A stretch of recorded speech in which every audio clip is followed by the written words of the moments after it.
하나 둘 하나 둘 셋 넷 테스팅합니다. 하나 둘 하나 둘 하나 둘 하나 둘 하나 둘. 저번에 들어보니까 이걸 잡으니까 오히려 소리가 작아지더라고. 그래서 그냥 이걸로 갈까봐.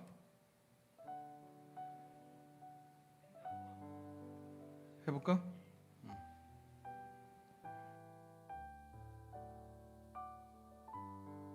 하나 둘 셋 넷 테스팅합니다. 하나 둘 하나 둘 하나 둘 셋 넷 테스팅합니다.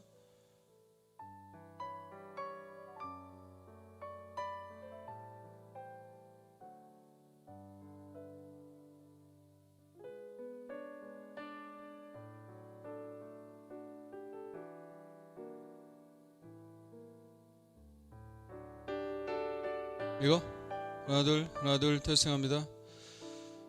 오 신실하신 주 오신 바다 자비를 베푸시며 일용할 모든 것 할렐루야. 테스팅합니다. 테스팅.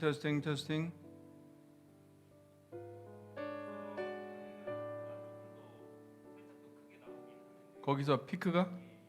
그래?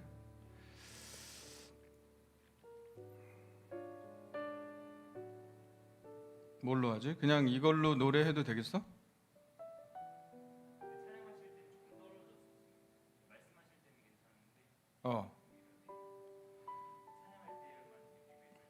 응. 이게 나? 찬양할 때는? 오케이, 알았어.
할렐루야.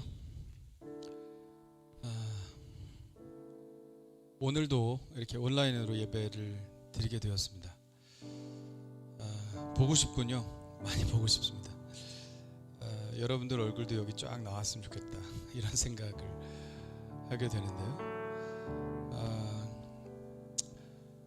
저희 할아버지께서 하신 말씀 중에 제가 두 가지 기억하는데, 하나는 나는 예수 믿어서 복 받았다, 너희도 예수 잘 믿어서 복 받아라, 이거 하나 하고, 두 번째는 예배를 잘 드려야 된다, 이런 얘기를 하셨어요.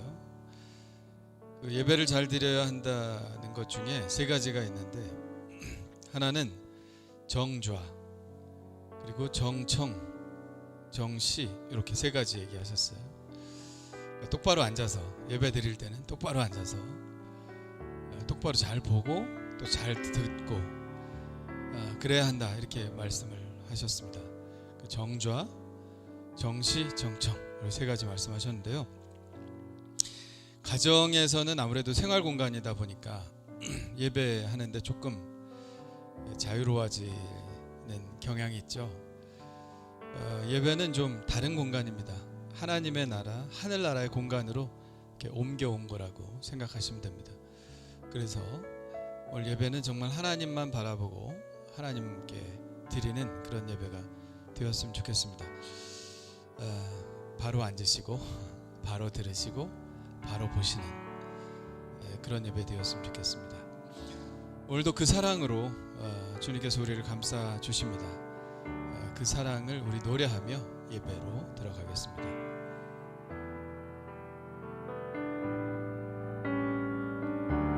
주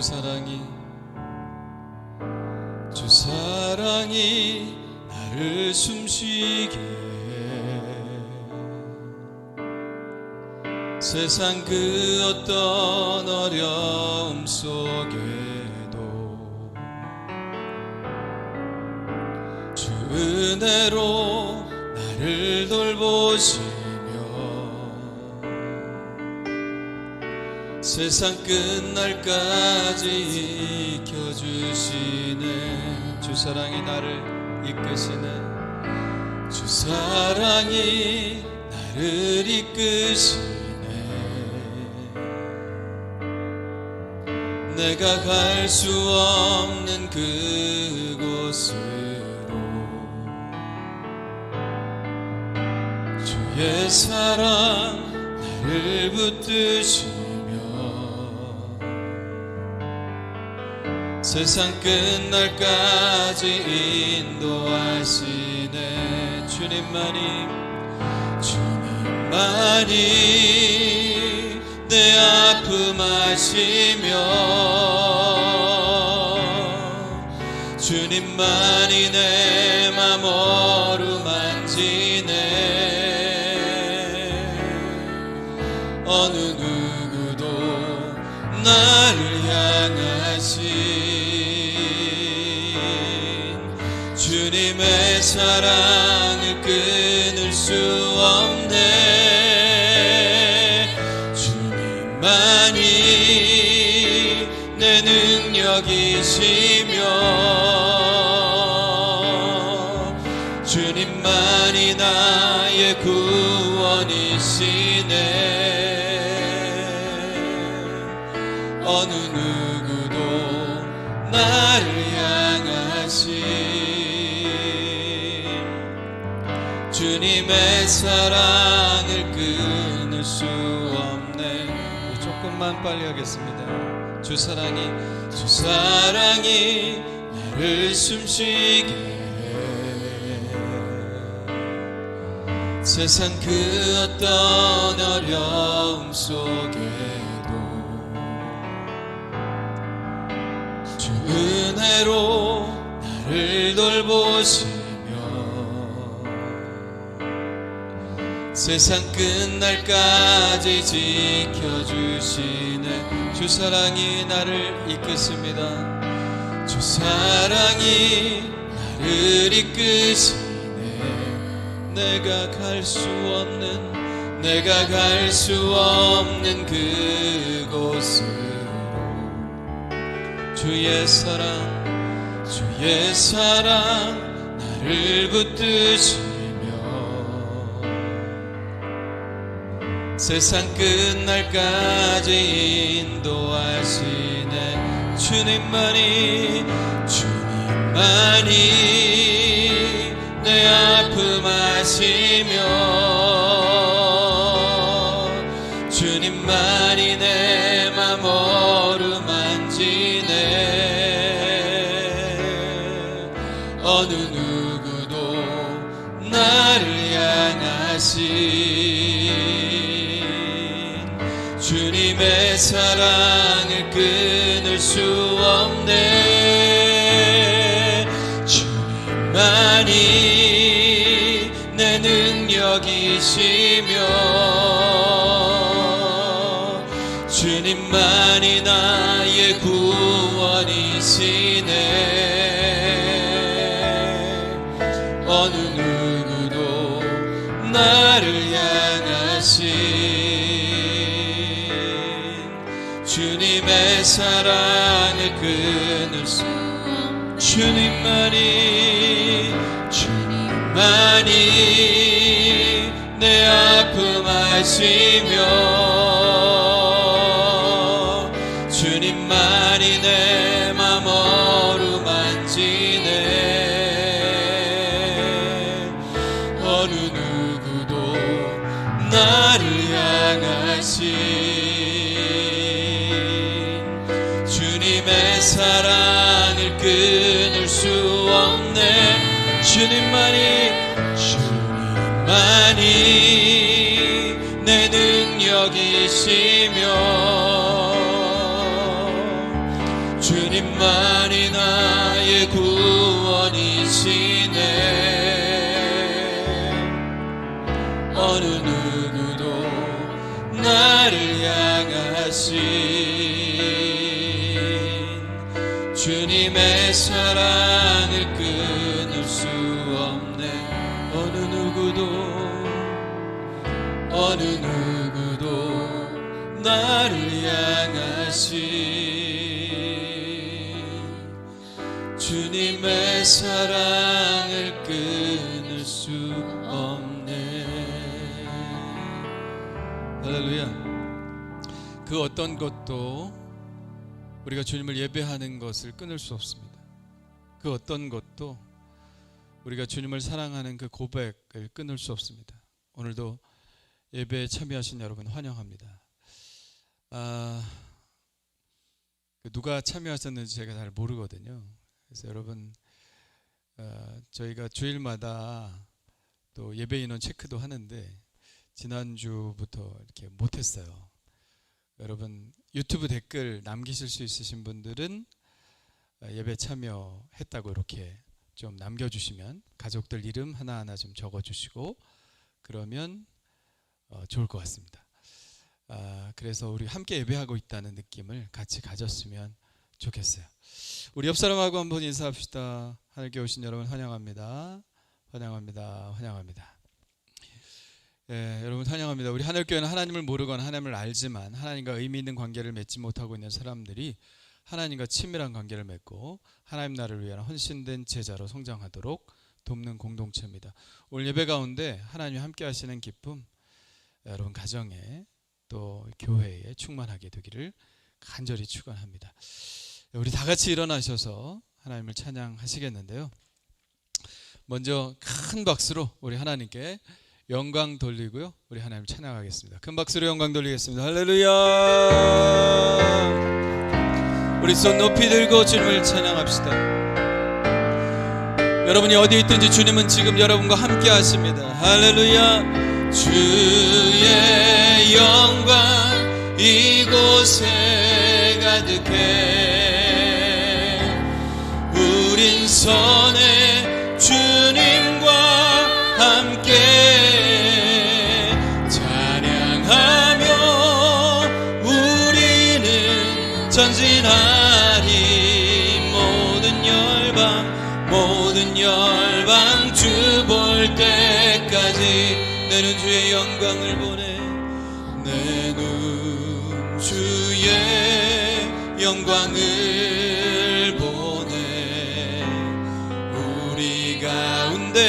계신 주님 그 빛난 영광 온 하늘 덮고 그 찬송 온 땅 가득해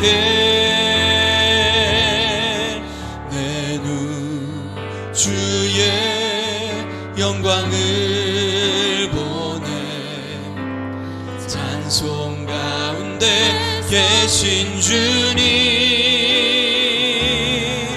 주님의 얼굴은 온 세상 향하네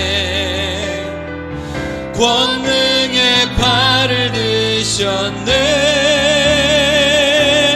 주의 영광 이곳에 가득해 할렐루야 우린 선해 주님과 함께 찬양하며 우리는 전진하리 모든 열방 주 볼 때까지 주의 영광 이곳에 가득해 우린 선해 주님과 함께 찬양하며 우리는 전진하리 모든 열방 주 볼 때까지 모든 열방 주 볼 때까지 모든 열방 주 볼 때까지 할렐루야 우리 하나님께 영광 박수 올리십시오 할렐루야 우리 자리에 앉으시고요 우리 함께 합심하여 기도하겠는데요 오늘 예배를 위해서 함께 기도하겠습니다 오늘 예배가 하나님께 드리는 최상 예배가 되게 하여 주시옵소서 오늘 예배에서 하나님 말씀하여 주시고 이 말씀에 기름 부어 주셔서 바로 나를 향한 말씀으로 들려지게 하여 주시옵소서 예배 가운데 하나님 인격적으로 만나고 우리의 몸의 질병 우리의 마음의 상처가 치유되게 하여 주시고 우리 몸이 우리의 삶이 회복되게 하여 주시옵소서 우리 주여 한번 부르짖고 합심하여 기도합니다 주여 오 할렐루야 하나님 아버지여 감사합니다 주님의 전전에 섰습니다 하나님 아버지여 주님께서 우리의 아버지 하나님의 몸이 성전이라고 하였사오니 아버지 우리 안에 계신 하나님 지금 우리의 가정에 계신 하나님 아버지 하나님 그 하나님께 경배와 찬양과 영광을 드립니다 오 아버지 하나님의 위대하신 분이기에 하나님께서 모든 역사를 주관하시고 우리의 삶을 다스리는 분이기에 우리가 아버지 당연히 드릴 경배와 찬양을 주님 앞에 드립니다 오늘 아버지 하나님 우리가 드리는 예배를 받아 주시옵소서 하나님 아버지의 이 예배의 주인공이 되어 주시옵소서 좌정하시사 우리를 돌봐 주시옵소서 전심으로 주님을 높이기를 원합니다 하나님 아버지 주님 우리의 귀를 열고 우리의 마음을 열고 우리의 눈으로 아버지 하며 주님을 바라보며 하나님 예배하고자 합니다 말씀하여 주옵소서 제가 듣겠습니다 순종하겠습니다 말씀대로 따르겠습니다 아버지 제 마음속에 부딪히게 하여 주시고 아버지 하며 그 말씀이 바로 나를 향한 말씀으로 들려지게 하여 주시옵소서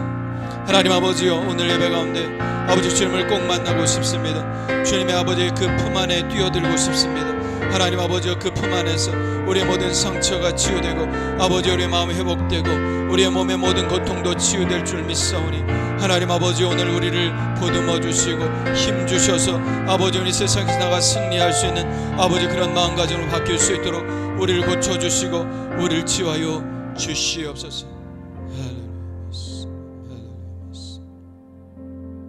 오 주님 주님께서 이 자리에 함께 하시는 줄 믿습니다 우리의 가정에 함께 하시는 줄 믿습니다 우리의 마음속에 계시는 줄 믿습니다 오늘 예배하는 모든 마음 가운데 임하여 주옵소서 임재하여 주옵소서 하나님의 품을 느끼게 하여 주시옵소서 하나님의 지엄하신 말씀을 듣게 하여 주시옵소서 하나님 우리의 마음이 온전히 100% 하나님께 드려지길 원합니다 오 주님, 우리 예배를 받아 주옵소서. 할렐루야. 우리 함께 기도하시겠습니다.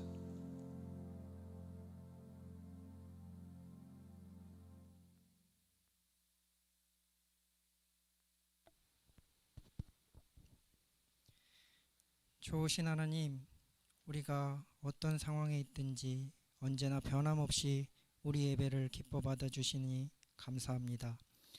이 시간 삶의 처소와 각자 있는 그 자리에서 마음과 생각을 모아 언제나 동일하신 하나님을 만나기를 소망하며 우리의 온 정성을 다해 예배하기를 원하오니 받아 주시옵소서. 지난날에 지었던 죄를 회개합니다. 허물의 사함을 허락하시는 주님께 이 시간 우리의 모든 죄를 고백하고 나아가오니 우리 죄를 용서하시고 다시금 죄의 자리로 돌아가 주님을 멀리하지 않도록 우리를 붙들어 주세요. 하나님, 코로나19로 인해 어려움에 빠져있는 세상과 교회를 위하여 기도합니다. 세상을 질병과 고통으로부터 건져주셔서 속히 모든 것이 안정될 수 있도록 하여 주시고, 어려움의 때를 만날 이 땅의 성도들, 고난의 때에 창문을 열고 더욱 기도에 힘쓴 다니엘처럼 마음의 창문을 열고 경건에 더욱 힘쓰므로 하나님과 온전한 연합을 이뤄가게 해주세요. 영육의 질고를 지고 괴로워하는 심령이 있다면 흑암과 고통 중에 더욱 돌보시는 하나님을 깊이 만나게 해주세요. 훗날의 어려움의 때를 돌아보며 자기 백성을 도우시고 살피시는 하나님의 은혜를 간증하며 고백할 수 있기를 소망합니다. 하나님, 단위에 세우신 주의 종을 붙들어 주시옵소서. 영육에 강건하게 하시며 성령으로 늘 인도함 받게 하여 주시고, 말씀 듣는 저희들 또한 들은 말씀 영혼의 방패와 검과 호신경 삼아 세상에 나가 성도로서 이 땅에 맡겨주신 사명을 잘 감당할 수 있게 해주세요. 시종을 맡겨드립니다. 우리에게 좋은 것 주시기를 원하시는 예수님의 이름으로 기도드렸습니다. 아멘. 전능하사 천지를 만드신 하나님 아버지를 내가 믿사오며 그 외아들 우리 주 예수 그리스도를 믿사오니 이는 성령으로 잉태하사 동정녀 마리아에게 나시고 본디오 빌라도에게 고난을 받으사 십자가에 못 박혀 죽으시고 장사한 지 사흘 만에 죽은 자 가운데서 다시 살아나시며 하늘에 오르사 전능하신 하나님 우편에 앉아 계시다가 저리로서 산 자와 죽은 자를 심판으로 오시리라. 성령을 믿사오며 거룩한 공예와 성도가 서로 교통하는 것과 죄를 사하여 주시는 것과 몸이 다히 사는 것과 영원히 사는 것을 믿사옵나이다. 아멘.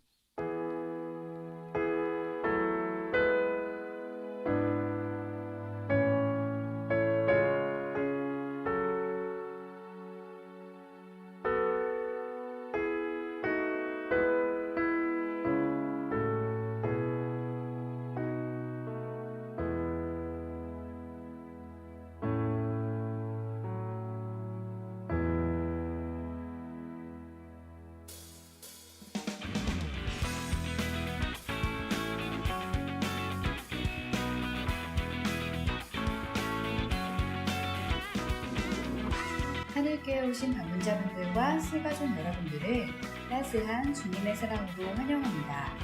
8월 30일 성령 강림 후 제13주 교회 소식입니다. 예배와 모임 안내입니다. 주일 예배는 오전 11시 온라인 예배를 부릅니다. 하늘 꼼짝이 꿈터는 기독교 대한강림회의 온라인 예배를 부릅니다. 오전 10시에 미리 드려주시기 바랍니다. 수요 예배는 오후 7시 30분에 온라인 예배를 부릅니다. 오전 예배는 없습니다.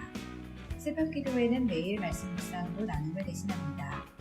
2주간 소그룹 모임은 없습니다. 악기 교실은 쉽니다. 토요 쉐마학당은 온라인으로 진행합니다. 선교팀에서 스낵김을 판매합니다. 종류는 숯불갈비, 꿀소매, 불닭, 와사비, 녹차 맛이 있으며 한 개에 5봉지 9,000원에 판매하고 있습니다. 성기호 집사님 또는 밴드로 주문해 주시기 바랍니다. 교회 방수공사가 9월 5일 토요일에 있을 예정입니다. 봉사하실 분들은 자원해 주시기 바랍니다. 신미희 선교사님께서 수술을 위해 일시 귀국하셨습니다. 2주간 격리기간이 금주 수요일에 끝나고 수술을 받으십니다. 케어를 위해 기도해 주시기 바랍니다. 이상으로 교회 소식을 마쳤습니다. 언제나 우리와 함께 하시는 하나님의 은혜로 살아가는 한 주 되시기 바랍니다. 감사합니다. 할렐루야. 우리 옆 사람 인사합시다. 사랑합니다. 사랑합니다. 사랑합니다. 네.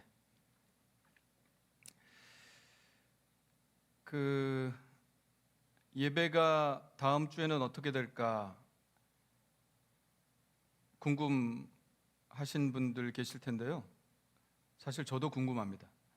원래 교단에서는 오늘까지 온라인 예배 드리는 거로 지침이 내려왔는데 지금 상황은 여의치가 않은 것 같아요. 그래서 상황을 좀 봐야 될 것 같습니다. 그래서 일단 제가 늘 문자를 보내드리고 카톡도 하고 하니까 교회 연락에 좀 주의를 기울이시면 좋겠습니다. 지난주 수요일에도 우리가 온라인 예배 드렸는데요. 이번 주에도 온라인 예배, 수요 예배 드립니다. 저녁 7시 30분에 여러분 꼭 유튜브 들어오셔서 실시간 온라인 예배 드리시면 좋겠습니다. 수요일 날 7시 30분입니다. 쉐마학당 여러분 정말 가정이 중요합니다. 여러분 자녀가 집에 계신 분들 쉐마학당 꼭 하시면 좋겠고요. 저한테 카톡 보내주시면 제가 토요일 날 링크를 보내드릴 테니까 집에서 하셔도 됩니다. 집에서 온라인으로 진행을 하니까 부담 없이 하실 수 있습니다. 그래서 그렇게 많이 참여해 주시면 감사하겠습니다. 교회 방수공사를 원래 어제 잡았다가 비도 오고 해서 또 미뤘는데요. 다음 주 토요일, 돌아오는 주 토요일 날 할 예정으로 있습니다. 또 날씨를 봐야 되겠지만 누가 와서 하는 게 아니라 저희가 직접 이렇게 다 뿌리는 거거든요. 그래서 여러분들 인력이 좀 필요하니까 시간 되시는 분들은 오셔서 좀 같이 봉사에 참여해 주시면 감사하겠습니다.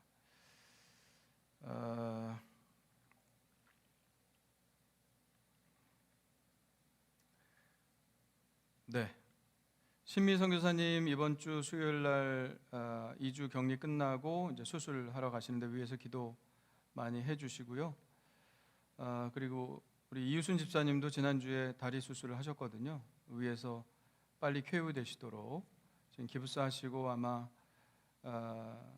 목발 짚고 좀 당분간 다니셔야 될 것 같은데 빨리 회복될 수 있도록 우리 이유순 집사님 위해서도 기도해 주시기를 바랍니다. 아까 말씀드렸지만 아직 댓글로 출석 체크 안 하신 분들은 출석 체크 해주시면 감사하겠습니다. 자, 암송 한번 해볼까요? 암송. 자, 지난주 암송입니다. 시작. 그런즉 누구든지 그리스도 안에 있으면 새로운 피조물이라. 이전 것은 지나갔으니 보라 새 것이 되었도다. 고린도후서 5장 17절 말씀입니다. 자, 걸어놓기 해볼까요? 그런즉 누구든지 시작. 그런즉 누구든지 그리스도 안에 있으면 새로운 피조물이라. 이전 것은 지나갔으니 보라 새 것이 되었도다. 고린도후서 5장 17절 말씀입니다. 우리가 그리스도 안에 있을 때 그 피를 힘입어 늘 새롭게 되는 겁니다. 우리가 늘 죄를 짓지만 우리가 예수 안에서 늘 새롭게 된 사람들이죠. 어제 내가 아닙니다. 오늘 그리스도 안에서 또 새롭게 된 존재입니다. 과거에 얽매이지 말고요. 새롭게 된 존재로서 이제 앞을 향하여 나가는 게 그리스도인의 삶이죠. 자, 우리 안보고 한번 해보겠습니다. 그런즉 누구든지 시작. 그런즉 누구든지 그리스도 안에 있으면 새로운 피조물이라. 이전 것은 지나갔으니 보라 새 것이 되었도다. 고린도후서 5장 17절 말씀. 아멘. 과거에 너무 얽매이지 마시고요. 앞을 향해 나가신 여러분 되시길 바랍니다. 예수님 우리를 새롭게 빚어 주시니까요. 자, 이번 주 암송입니다. 이번 주 암송 너무 잘 아시는 말씀이죠. 내가 그리스도와 함께 시작. 내가 그리스도와 함께 십자가에 못 박혔나니 그런즉 이제는 내가 사는 것이 아니요 오직 내 안에 그리스도께서 사시는 것이라. 이제 내가 육체 가운데 사는 것은 나를 사랑하사 나를 위하여 자기 자신을 버리신 하나님의 아들을 믿는 믿음 안에서 사는 것이라. 갈라디아서 2장 20절 말씀. 아멘. 좀 길지만요 우리의 존재에 대해서 잘 설명해 주는 구절이니까요 이 성경 구절은 꼭 외우셔야 됩니다. 꼭 외우셔서 다음 주에 우리 함께 하셨으면 좋겠습니다. 자, 오늘 하나님이 주시는 말씀 함께 보겠습니다. 마태복음 18장 21절로 35절입니다. 마태복음 18장 21절로 35절 말씀.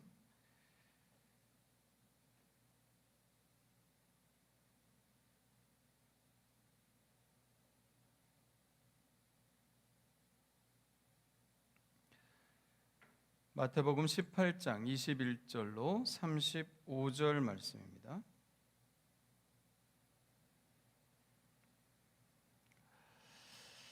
자, 우리 한 절씩 교독할까요? 한 절씩. 그때 베드로가 나와 이르되 주여 형제가 내게 죄를 범하면 몇 번이나 용서하여 주리이까? 7번까지 하오리이까?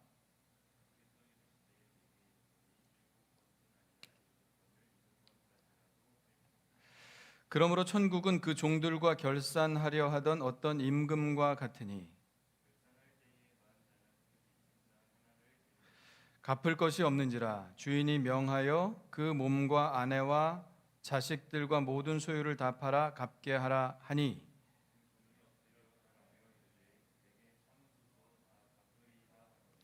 그 종의 주인이 불쌍히 여겨 놓아 보내며 그 빚을 탕감하여 주었더니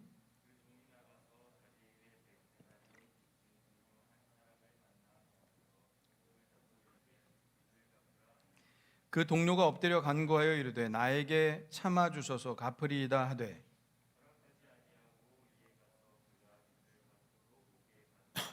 그 동료들이 그것을 보고 몹시 딱하게 여겨 주인에게 가서 그 일을 다 알리니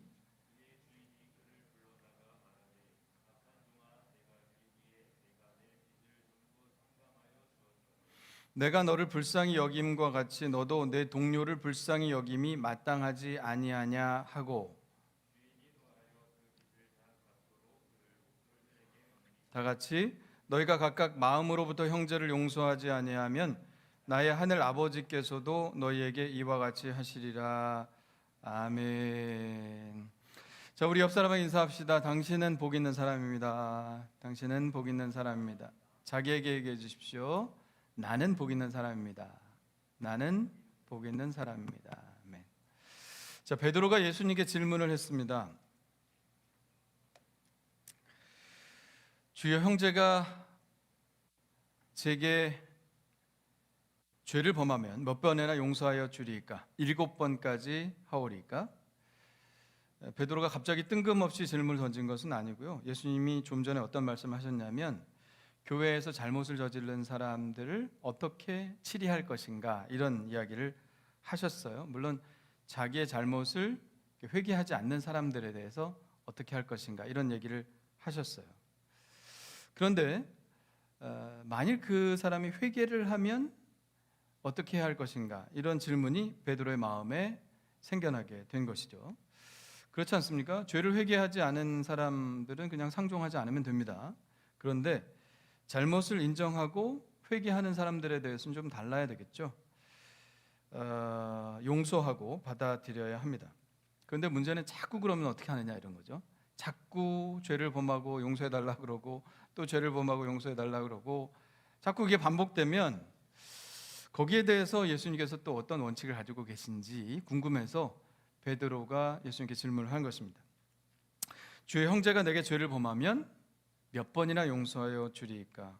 7번까지 하오리까? 베드로는 한 7번 정도 하면 충분할 것이라고 생각했던 것 같습니다. 그렇게 자기가 얘기를 하면 예수님께서도 칭찬하실 것이라고 기대했을 것 같아요. 베드로 참 너 관대하구나 이렇게요. 그런데 예수님은 전혀 다른 말씀하셨죠. 내게 이르노니 7번뿐 아니라 7번에 70번씩 잘못됐네요. 70번씩 7번이라도 할지니라. 네, 70번씩 7번. 그 말의 의미를 알 것입니다, 여러분. 이것은 물리적인 숫자를 얘기하는 것은 아니죠. 무한대의 용서를 말하는 것입니다. 490번까지 이렇게 생각하시는 분은 없으실 것입니다. 자, 이 예수님의 말씀은 용서에 대해서 횟수의 제한을 아예 없애버려라. 그리고 또 횟수의 제한만 없애버리는 것이 아니라 그 다음 이야기에서 우리가 알 수 있는 것은 죄의 크기도 따지지 말라 이런 말씀하세요. 죄의 경중을 따지지 말고 용서하라. 자, 23절의 비유의 말씀을 예수님께서 시작하시죠. 그러므로 천국은 그 종들과 결산하려 하던 어떤 임금과 같으니. 자, 예수님의 비유에서 가장 많이 등장하는 것이 바로 천국이죠. 이것도 바로 천국의 비유입니다. 하나님의 나라의 비유예요. 하나님의 나라에 들어간 원리는 다음과 같다. 하나님의 나라의 백성들은 이렇게 생각해야 된다. 그런 말씀이죠. 여러분, 이 비유를 잘 음미해 보시고 여러분의 상식과 맞으면 여러분은 하나님 나라의 백성이 될 자격이 있습니다. 그런데 이 상식과 좀 맞지 않고 좀 동의가 안 된다면 더 많이 깨달으셔야 되고 더 말씀 공부를 많이 하셔야 될 것 같습니다. 자, 하나님 나라의 백성들은 이렇게 생각해야 된다. 이런 말씀이니까요. 자, 1만 달란트 빚진 자가 있었습니다. 1만 달란트면 엄청난 금액이죠. 요즘 열왕기하를 보고 있는데요. 바벨론 왕 느부갓네살이 유다 왕에게 조공으로 받은 금액이 1달란트입니다. 금 1달란트. 여러분, 조공이 뭐 작은 금액이겠어요? 그런데 금 1달란트 받았는데, 그러니까 조공으로 1달란트 받을 정도면 1달란트가 엄청나게 큰 액수라는 것을 알겠죠. 자, 1달란트가 얼마나 되는지 한번 볼까요?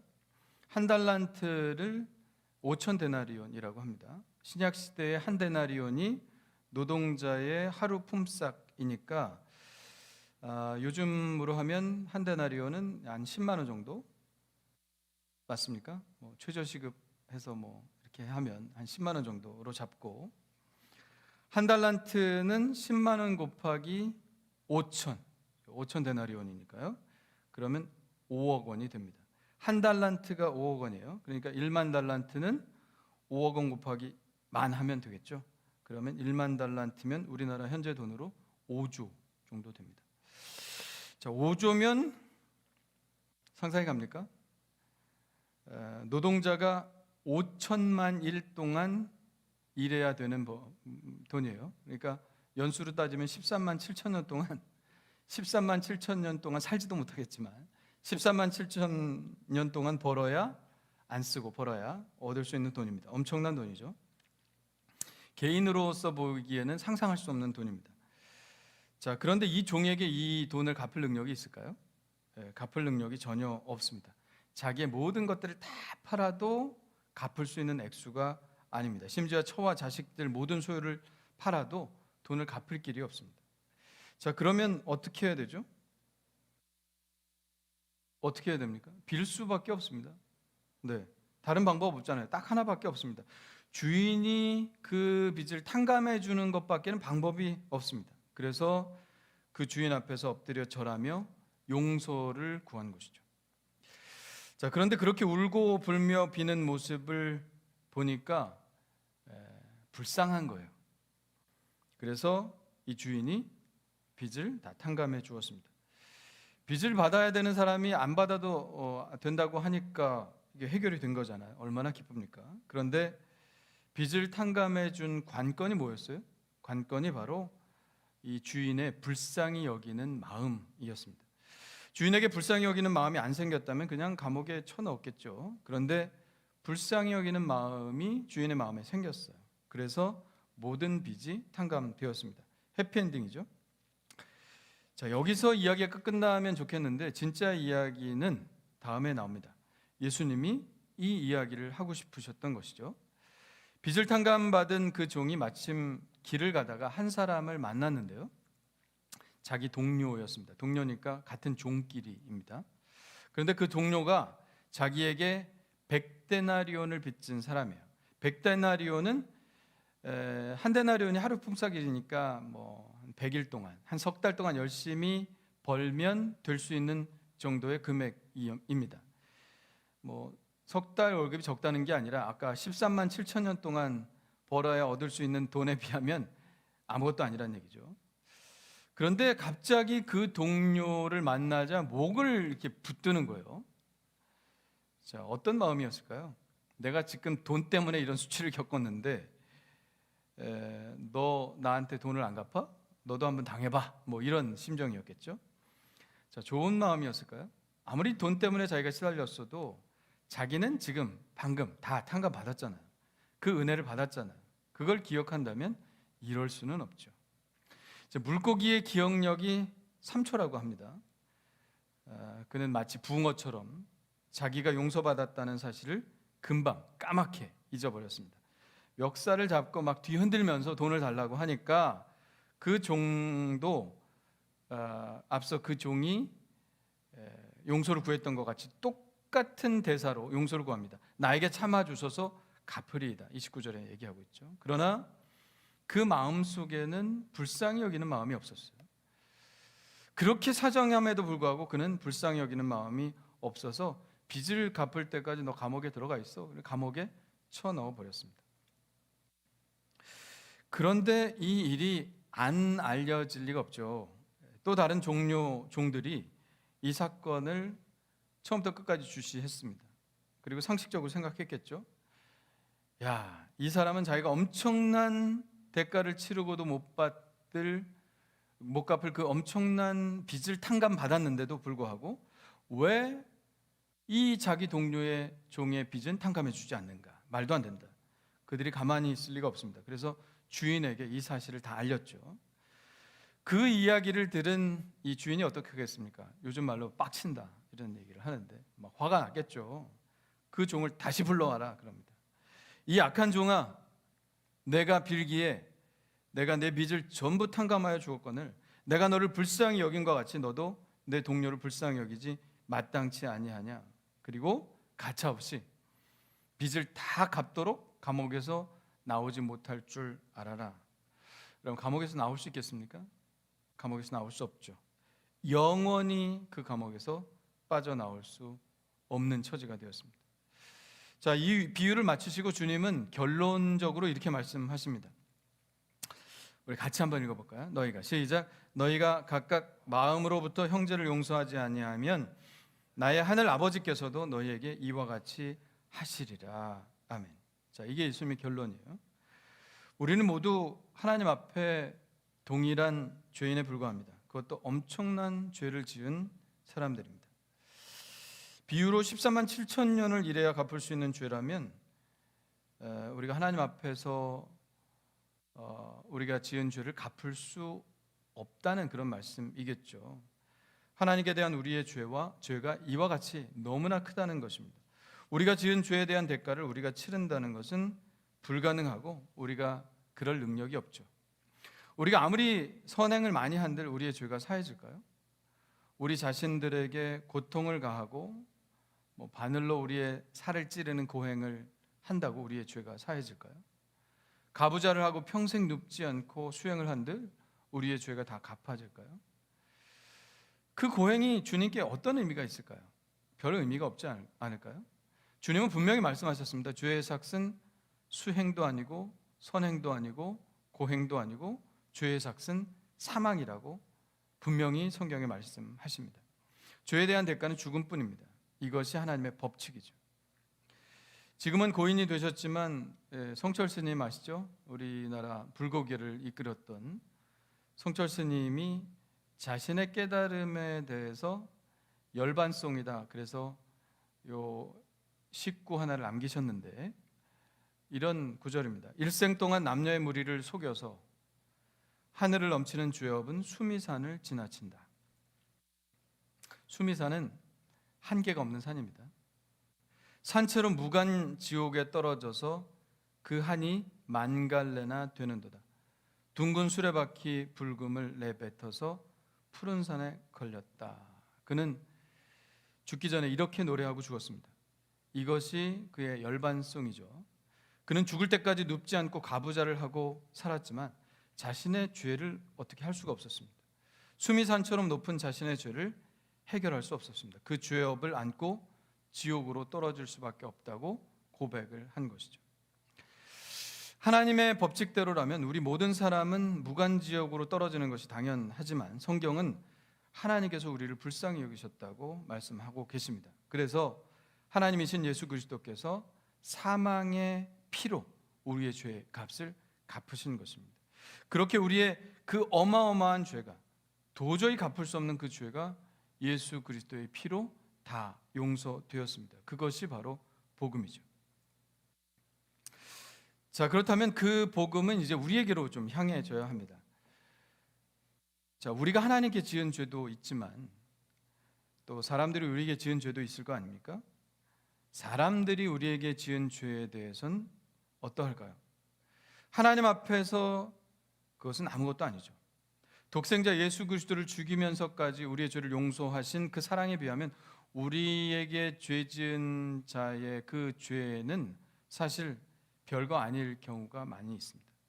그런데 문제는 우리가 그 무한한 사랑을 받고 무한한 용서를 받은 우리가 우리에게 죄 지은 자에 대해서 용서하지 못한다는 것입니다.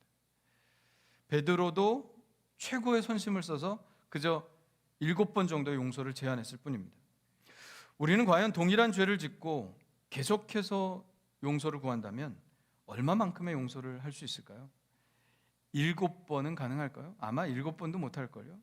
우리는 한 3번쯤 용서하고 이제 더 이상 못 참겠다 이렇게 말하지 않겠습니까? 주님은 그런 우리에게 오늘 비유를 통해서 무한히 용서하고 무한히 참으라고 말씀하십니다. 받아들여라. 만일 그렇지 않으면 너가 하나님께 용서받을 생각도 하지 말아라. 이런 말씀 오늘 하시는 거예요. 주님 우리에게 단호하게 말씀하고 계시는 것입니다. 다른 사람의 죄를 용서하지 않는 사람은 하나님께 용서받을 생각하지 마라. 다시 말하면 다른 사람의 죄를 용서하지 않는 사람은 천국 갈 꿈도 꾸지 마라. 이런 말씀을 하신 거나 다름이 없습니다. 주님이 마태복음 5장에서 이런 말씀하셨죠. 긍휼히 여기는 자는 복이 있나니 저희가 긍휼히 여김을 받을 것이며 긍휼히 여기는 자는 복이 있나니 저희가 긍휼히 여김을 받을 것이며 우리가 긍휼히 여김을 받으려면 너도 긍휼히 여길 줄 알아야 된다. 이런 말씀입니다. 긍휼히 여기는 것이 무엇입니까? 불쌍히 여기는 것 아닙니까? 주님은 우리가 작은 것 포기하지 못하기 때문에 큰 것을 받지 못하는 어리석음을 범치 말라고 하십니다. 우리가 우리에게 죄 지은 자에 대해서 한 작은 용서들, 그 용서들이 결국 하나님의 큰 용서를 받게 된다는 것입니다. 우리의 작은 집착과 이 풀지 못하는 마음, 그런 마음은 우리에게 된 하나님의 진노를 돌이킬 수 없게 만듭니다. 저는 여러분들이 여러분들에게 행한 사람들의 죄를 용서함으로 모두 천국에서 우리 함께 만나 뵙게 되기를 원합니다. 우리 따라합시다. 우리가 우리에게 죄 지은 자를 사하여 준 것 같이 우리의 죄를 사하여 주옵소서. 네, 다 아시는 구절이죠. 우리가 늘 반복하는 주기도문의 한 구절입니다. 이 구절을 외우는, 기도하는 우리 입술이 부끄럽지 않기를 원합니다. 그것은 바로 우리도 다른 사람들을 불쌍히 여기고 용서해야 한다는 의미이겠죠. 사실 제가 이 비유를 통해서 묵상하고 나누고 싶은 것은 바로 하나님의 마음입니다. 주님은 비유를 통해서 하나님이 어떤 분이신지 우리에게 알려주고 계십니다. 우리가 지금 하나님의 마음 시리즈를 하고 있지 않습니까? 네. 하나님의 마음은 27절에 나와 있고요. 성경 한번 확인해 보세요. 그리고 33절에 나와 있습니다. 바로 하나님의 마음은 불쌍히 여기는 마음입니다. 이 마음 때문에 우리가 구원받은 거예요. 하나님의 이 마음이 없이는 우리는 도저히 구원받을 수 없습니다. 우리가 어떻게 구원받을 수 있겠습니까? 하나님의 이 마음이 있기 때문에 우리가 구원받은 것이죠. 자, 불쌍히 여긴다는 말이 무엇일까요? 저는 이렇게 생각합니다. 안일 불자에 상서로운 상자로 제가 보는데요. 상서롭게 보지 않는 마음입니다. 그러니까 평범하게 보지 않는 마음이 불쌍히 여기는 마음이라는 것이죠. 일상적으로 보면 그 종은 채무자에 불과합니다. 돈을 갚아야 됩니다. 당연히 갚아야죠. 그러나 주인은 그를 단지 그렇게 보지 않았습니다. 불쌍히 보았습니다. 그의 빚을 본 것이 아니라 그의 간청하는 그 가난한 마음을 보았습니다. 그의 죄를 보면 단호하게 해야겠지만 주인은 그것을 본 것이 아니라 그의 불행한 환경을 보았습니다. 불쌍히 여기는 마음이 무엇입니까? 그 사람의 그냥 평범한 것, 상서로운 것, 좋은 것, 마땅히 해야 할 것, 그것을 보는 것이 아니라 그 사람 뒤에 숨겨져 있는 이 아픔을 보는 것, 그것이 바로 불쌍히 여기는 마음입니다. 하나님은 우리의 죄만을 보실 수도 있었어요. 우리가 한 것이니까. 우리가 지은 것이니까 하나님은 그 죄만 바라볼 수도 있었어요. 그러나 그랬다면 우리가 가차없는 형벌을 받았겠죠. 그러나 하나님은 우리의 죄를 보는 대신에 죄의 짐으로 허덕이는 불쌍히 여기는 마음으로 불쌍한 우리를 보셨습니다. 우리 사람도 똑같은 것 같습니다. 어떤 사람은 딱 그것만 봐요. 죄 졌으니까 당연히 벌 받아야지, 이런 마음만 봐요. 근데 어떤 사람은 그래도 불쌍하잖아, 이런 마음을 읽는 사람들이 있죠. 자, 하나님이 어떤 마음인지 우리 잘 헤아려 보아야 합니다. 자, 어느 날 사람들이 예수님 앞에 한 가늠한 여자를 데리고 왔죠. 사람들의 관점은 당연합니다. 그 여자는 죄인입니다. 마땅히 돌에 맞아 죽어야죠. 그러나 주님은 그 여자의 죄를 본 것이 아니라 벌거벗은 채 두려움에 떨고 있는 그 여인의 내면을 보았습니다. 그를 불쌍히 여겼습니다. 그래서 사람들에게 말했죠. 너희도 좀 내면을 볼 줄 알아야 한다. 너희도 너희 내면 한번 좀 보겠니? 그런 의미로 죄 없는 자가 먼저 돌로 쳐라, 이런 말씀을 하셨습니다. 그들은 이 말씀 때문에 자신들의 내면을 볼 수 있었죠. 하나하나 돌을 던져놓고 떠났습니다. 자, 우리는 부자를 따르기를 원하고요, 똑똑한 사람을 따르기를 원합니다. 착한 사람을 따르기를 원합니다. 그러나 주님의 눈은 항상 불쌍한 사람, 가난한 사람들을 보셨습니다. 무지한 사람들을 보셨습니다. 애통하는 자들을 보셨습니다. 의에 줄이고 목마른 자들을 보셨습니다. 죄인이라고 손가락질 당하는 사람들의 마음을 보셨습니다. 상처 입은 자들의 그 상처를 보셨습니다. 우리가 우리의 모든 죄에도 불구하고 하나님 앞에 나올 수 있는 이유가 무엇입니까? 여러분, 하나님이 우리의 죄만 보셨다면 우리 하나님께 나올 수 없었어요. 하나님은 우리를 상스럽게 보지 않으셨습니다. 불쌍히 보셨습니다. 그래서 우리가 여기 지금 나와 있는 것입니다. 하나님의 이 마음 때문에 우리가 지금 여기에 나와 있는 것입니다. 그래서 우리의 상처들에 대해서 하나님께 고백할 수 있는 것이고, 하나님께서 우리에게 대한 좀 다른 관점을 보고 계시기 때문에, 다른 사람들이 나를 보는 것과는 좀 다르게 보시기 때문에, 그리고 우리의 상처를 보듬기를 원하시기 때문에 우리가 하나님 앞에 나온 것입니다. 하나님의 마음은 지금 이런 마음으로 여러분 한 사람 한 사람을 다 보고 계십니다. 그래서 하나님의 이 마음에 기대어 우리가 기도하는 거죠. 하나님의 이 마음에 기대어 우리가 부르짖는 것이죠. 치유해 달라고, 불쌍히 여겨 달라고, 나를 고쳐 달라고 기도할 수 있는 것입니다. 우리가 하나님의 이 마음을 붙들고 있는 거예요. 그리고 하나님은 오늘 말씀을 통해서 우리에게 말씀하고 계신 것은 하나님의 마음이 이 마음이니 너희도 이런 마음을 가져라, 우리에게도 이런 관점을 요구하고 계신 것입니다.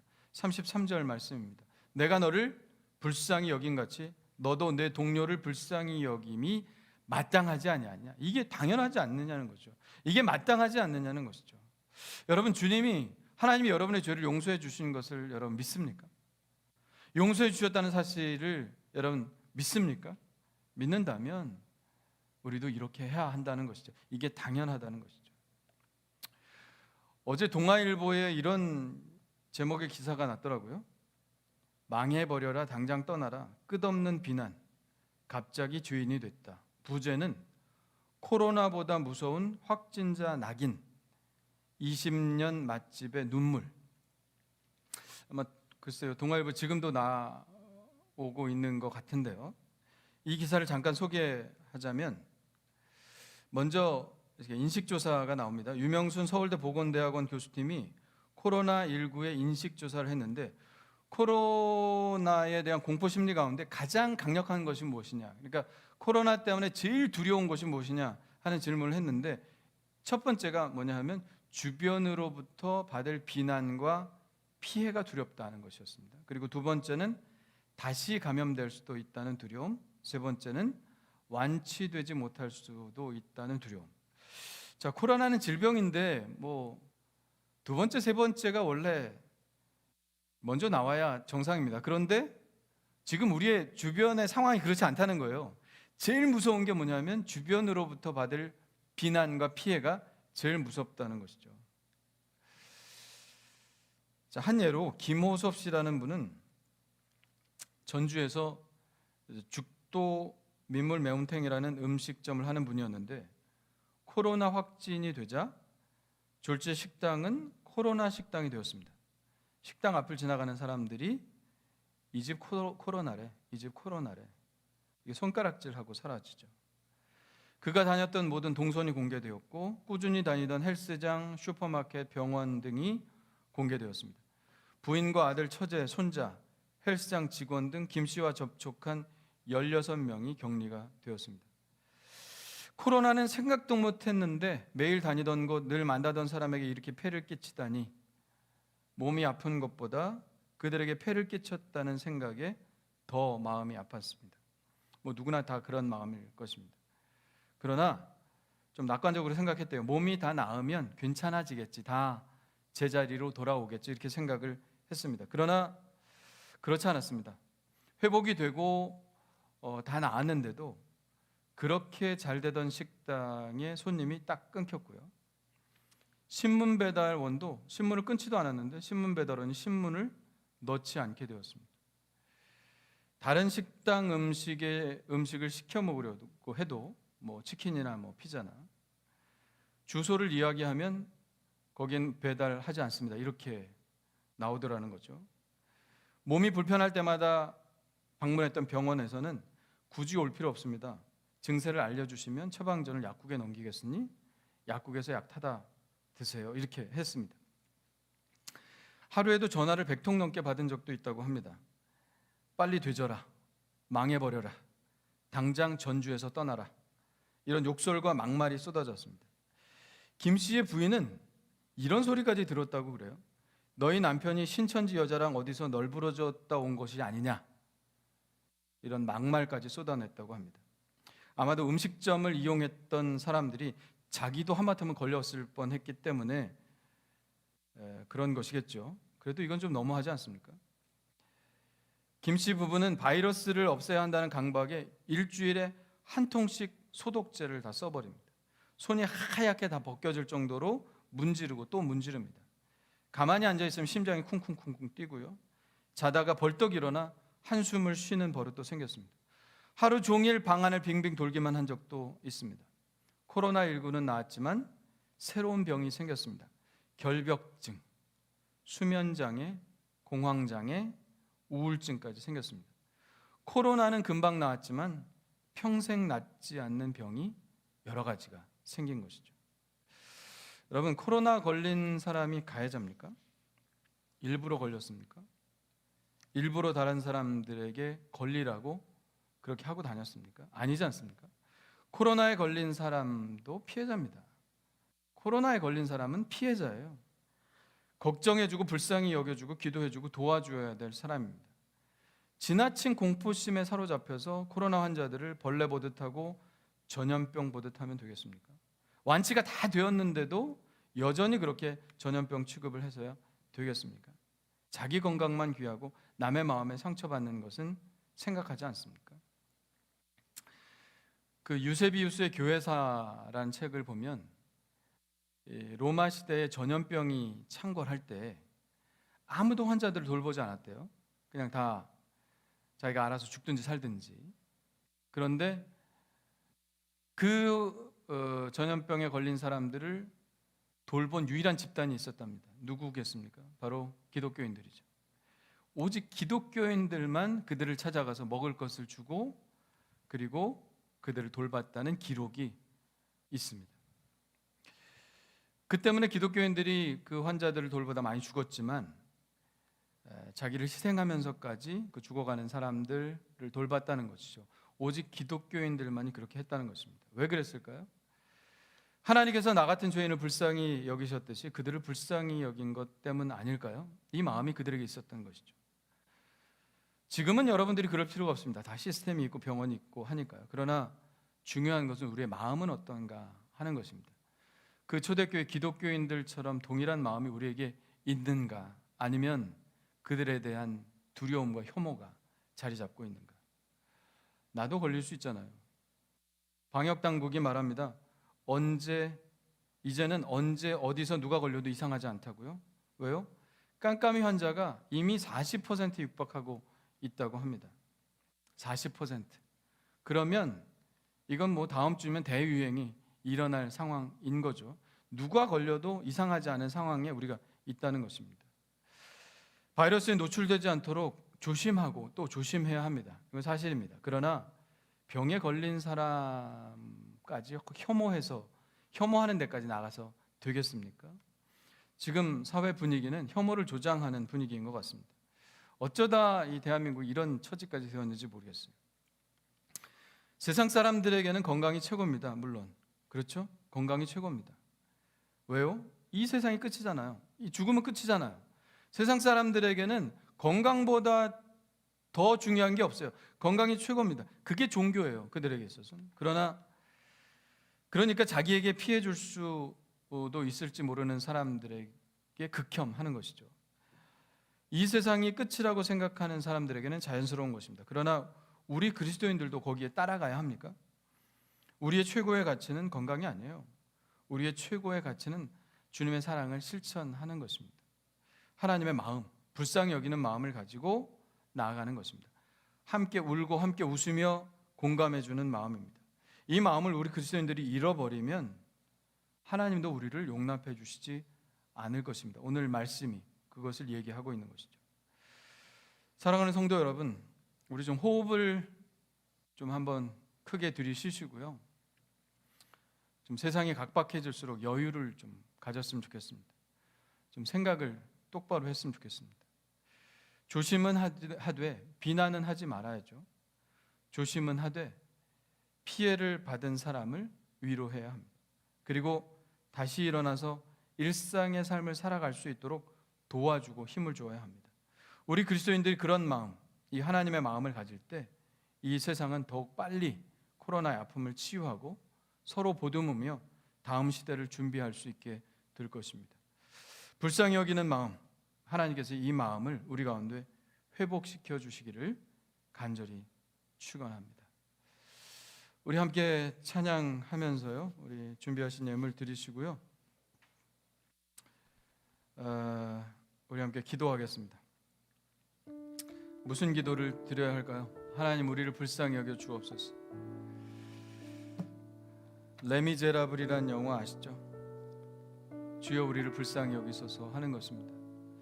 지금 우리가 하나님께 구해야 하는 것은 바로 그것입니다. 주님, 우리를 불쌍히 여겨 주옵소서. 그리고 우리에게도 이 불쌍히 여기는 마음을 허락하여 주옵소서. 그래서 하루빨리 이 코로나의 아픔이 치유되고 회복되고 또 다음의 시대를 열어갈 수 있는 저희들 될 수 있도록 인도해 주옵소서. 우리 함께 합심하여 기도하겠습니다.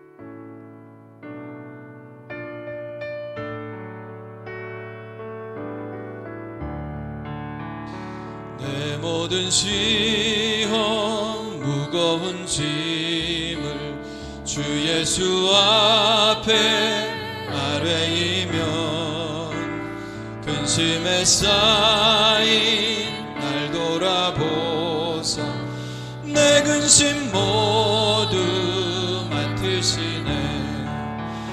무거운 짐을 나 홀로 지고 견디다 못해 쓰러질 때 불쌍히 여겨 구원의 주님, 은혜의 주님, 오직 예수.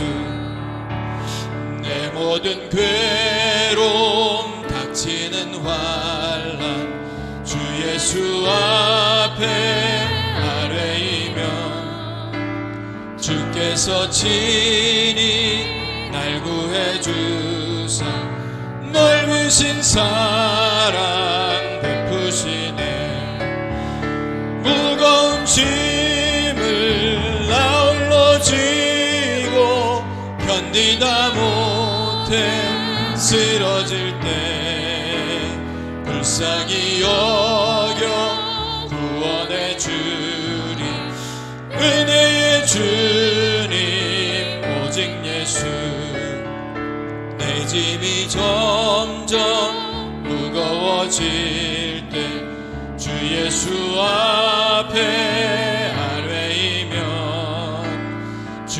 하소진이 날 구해 주사 내 대신 짐을 져주시네.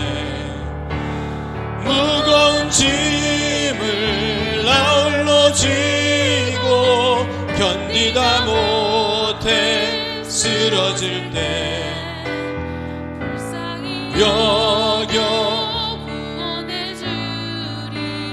은혜의 주님 무거운 짐을 나 홀로 지고 견디다 못해 쓰러질 때 불쌍히 여겨 구원의 주 은혜의 주님. 우리 주여 한번 부르짖고 기도합니다. 주여. 할렐루야. 하나님 아버지여 감사합니다. 하나님 아버지 우리의 불쌍한 처지를 헤아리시사 우리의 모든 죄를 씻어주시고 하나님의 존전에 설 수 있도록 아버지 우리의 그 크신 그 어마어마한 죄를 용서해 주신 것을 감사합니다. 그러기 위해서 예수님께서 아버지 우리를 불쌍히 여기셔서 이 땅에 내려오셨고 그리고 아버지 하나님의 그 무거운 십자가와 아버지 그 아픈 아버지 하나님의 참으시고 하나님 아버지 십자가에 못 박혀 돌아가셨습니다. 하나님 아버지 이 무한한 사랑을 받은 저희들 하나님 아버지의 동일한 불쌍히 여기는 마음을 우리에게 아버지 하나님여 주기를 원하시고 하나님 아버지 너희도 불쌍히 여기는 것이 마땅하다고 주님께서 우리에게 말씀하여 주시니 하나님 아버지 이 마음이 우리 마음 가운데도 있기를 간절히 원합니다. 하나님 아버지 우리는 용서받았지만 다른 사람들의 죄를 용서하지 못하는 이 아버지의 무자비한 마음을 우리가 품고 싶지 않습니다. 아버지 이 종처럼 그렇게 하지 않게 도와주옵시고 하나님 아버지 우리의 큰 죄를 용서받았듯이 아버지 우리가 아버지 우리 형제가 우리에게 아버지 한 모든 아버지 의 작은 죄들에 대해서 우리가 아버지 용서할 수 있게 도와주시고 용납할 수 있게 도와주옵소서. 그것이 아버지 하나님 7번에 70번이든 아버지 하나님 그 경중을 따지지 않고 주님께서 아버지 우리의 죄를 용서해 주신 것 그것만 생각하며 아버지 용납하고 용서할 수 있는 마음을 우리에게 허락하여 주옵소서. 하나님 아버지 우리를 불쌍히 여겨 주옵소서. 우리를 불쌍히 여겨 주옵소서. 지금 아버지 이 땅 아버지 전 세계가 코로나로 인하여 아버지 하나님의 불행한 일들을 당하고 있습니다.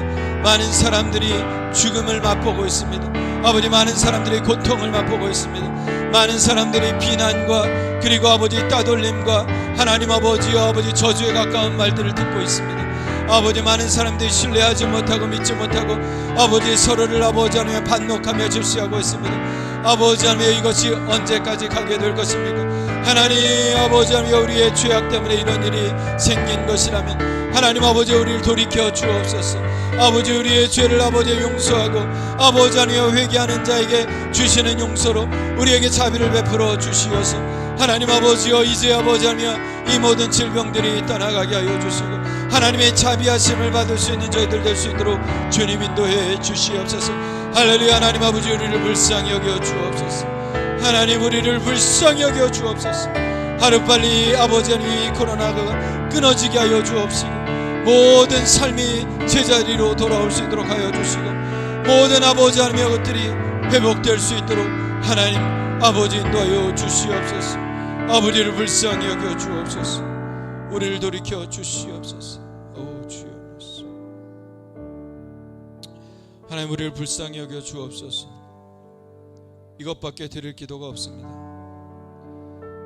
하나님의 그 불쌍히 여기시는 마음 때문에 우리의 죄가 용서되었듯이 이 코로나19 우리의 죄악이 어느 정도인지 우리는 알 수 없습니다. 하나님 깨달음을 주옵소서. 우리의 탐욕과 하나님 아버지여 정말 하나님의 말씀에 순종하지 않는 이 죄악이 얼마나 차고 넘치는지 우리 알 수 없으나 아버지 하나님이여 이것이 하나님의 징계라면 하나님 아버지여 우리를 불쌍히 여겨 주옵소서. 우리가 돌이키게 하여 주옵시고 절제하게 하여 주옵시고 아버지 모든 욕심들을 내려놓고 하나님의 뜻대로 살아가는 하나님의 이 백성들 될 수 있도록 도와 주옵소서. 하나님 그래서 하나님 아버지 하나님의 진노를 돌이키시고 하루빨리 이 질병들이 떠나가고 우리 서로 가족들이 껴안고 하나님 아버지 이야기하며 함께 밥을 먹으며 함께 보듬으며 함께 아버지 하나님이여 정말 상처를 치유하며 나아갈 수 있는 삶이 될 수 있도록 하나님 인도해 주시옵소서. 우리를 불쌍히 여겨 주옵소서. 주님 앞에 귀한 예물 드리오니 받아 주옵시고 이 예물이 쓰는 곳마다 하나님의 능력이 나타나게 하여 주옵시고 병든 자 아픈 자들 치유하여 주옵시며 하나님 앞길이 막막한 자들 길을 열어주시고 하나님의 뜻을 보여주시사 우리가 또한 우리의 자녀들이 하나님이 주시는 그 길을 따라 온전히 걸어갈 수 있는 저희들 될 수 있도록 인도해 주옵소서.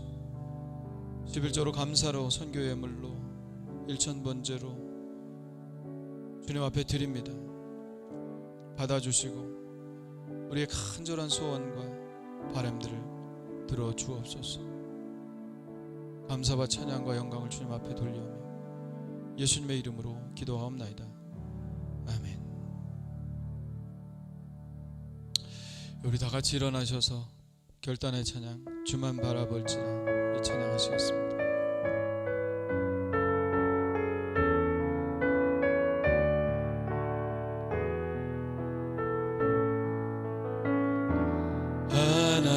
하나님의 사랑을 사모하는 자 하나님의 평안을 바라보는 자 너의 모든 것 창조하신 우리 주님이 너를 얼마나 사랑하시는지 하나님께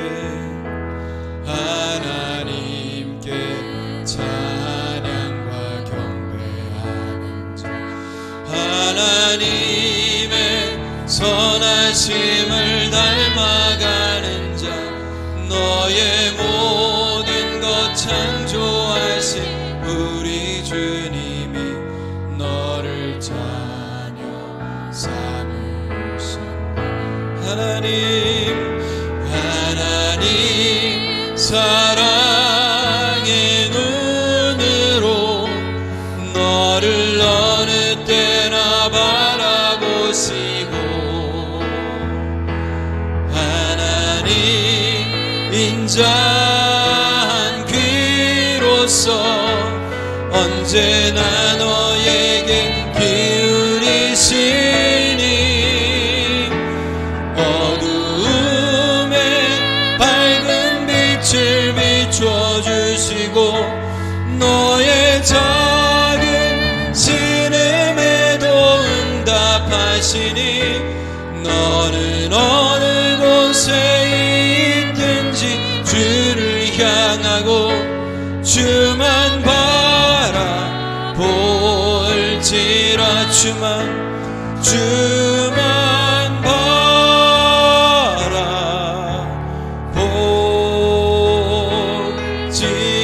바라볼지라. 우리 하나님 영광 받아 주시옵소서. 주님을 찬양하며 경배합니다. 할렐루야.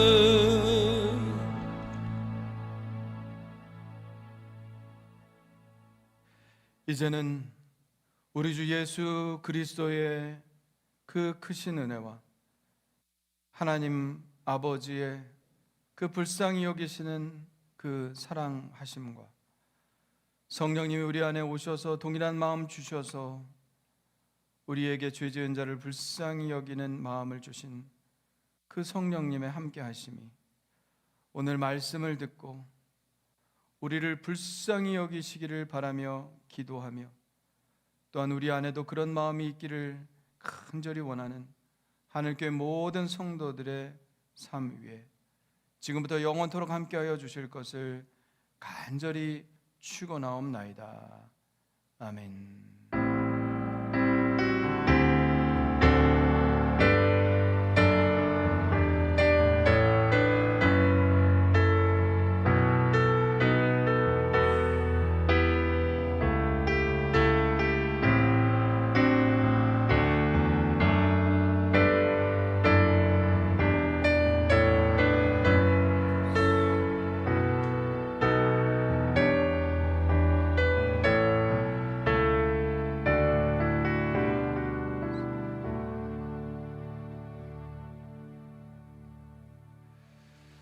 이것으로 주일날 예배를 마쳤습니다. 우리 서로 사랑합니다 꼭 안아주시고 교제 인사 나누시겠습니다. 사랑합니다.